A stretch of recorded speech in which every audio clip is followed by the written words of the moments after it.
The process. The process of recruitment is that actually it starts with the briefing from the client.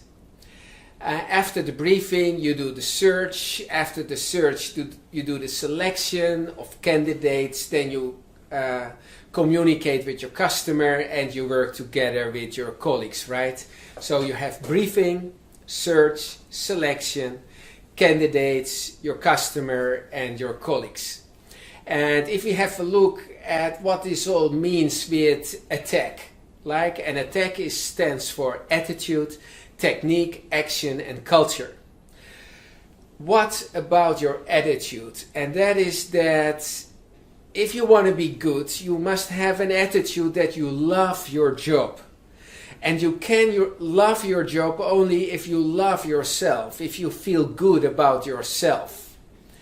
And if you love your job and you love yourself, I warmly invite you to make love with your clients, to make love with your candidates, to make love with your colleagues. And then I'm not talking about sex.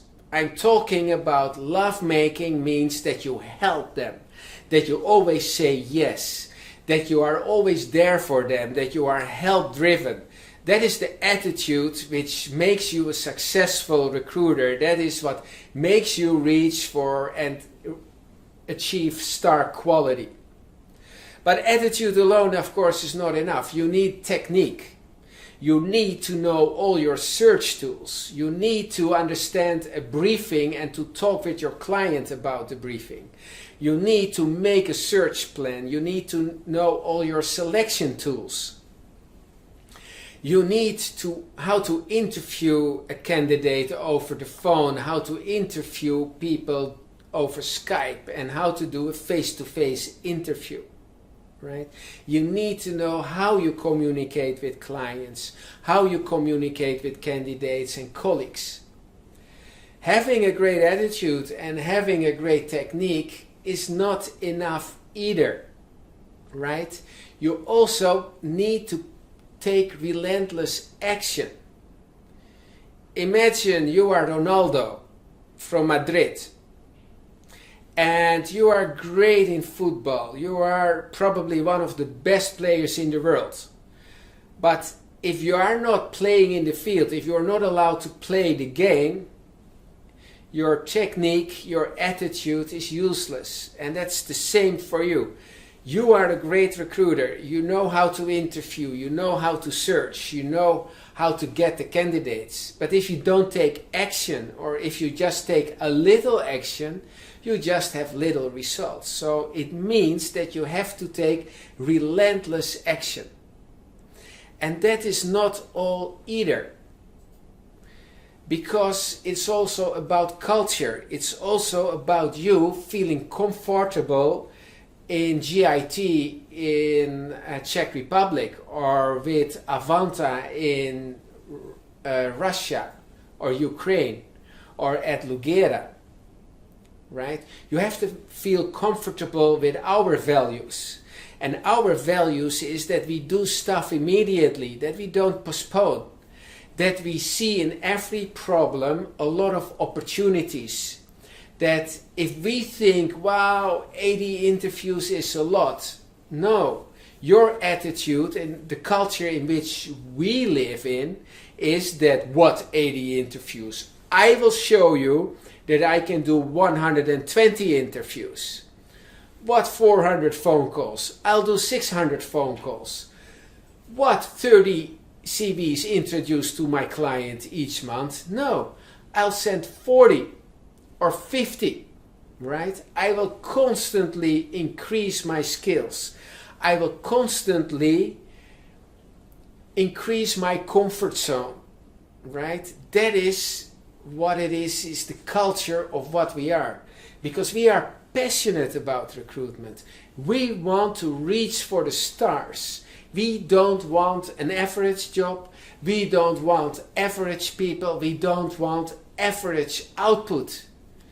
Because we think that you deserve the best of the best in your heart, your essential self. That is where magnificent stuff works and lives.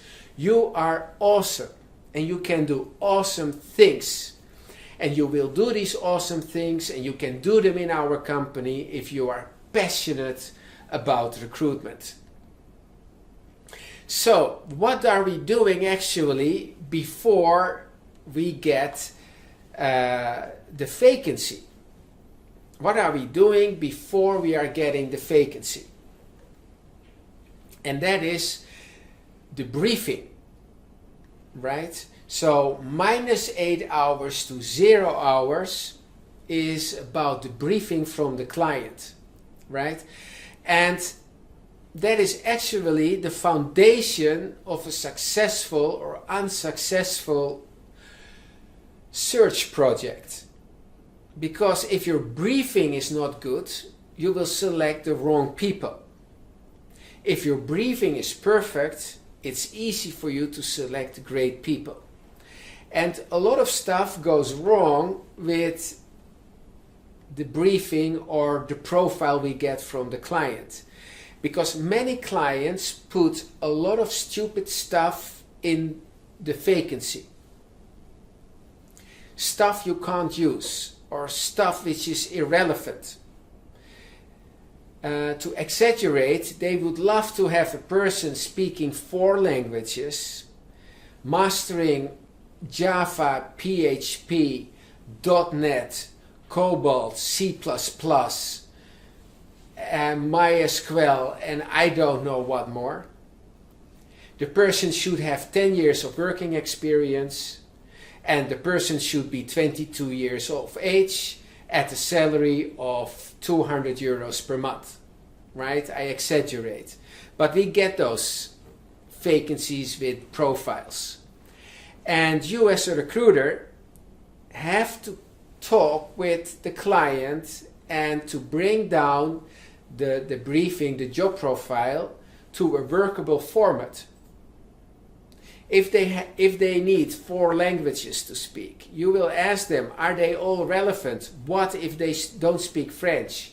Should I not introduce this person? And then the client said, no, it's nice to have.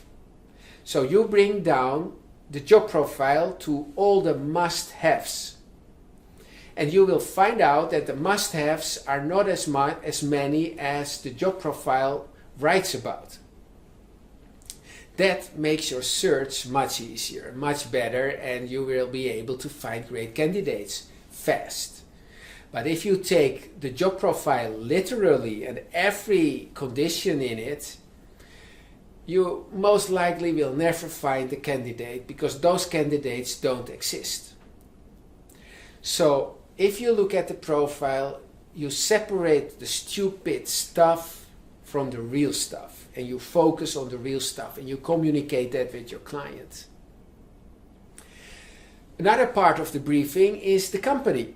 What kind of company is it? What is the culture at that company? That's why you have to go and visit your client in person, because you must look around and you can see how are people dressed, how do they behave with each other, what kind of chemistry is there, what kind of people would fit in that specific company culture. Lugera is another company than Manpower. And Manpower is another company than Adecco. And Adecco is another company than Randstad. And all those cultures attract different people. The third aspect of the briefing is the hiring manager. If you only talk to the recruiter or the HR manager, you don't get all the information. Talk with the hiring manager, look at the team and ask the hiring manager what kind of people it is they are looking for. That's all about the briefing.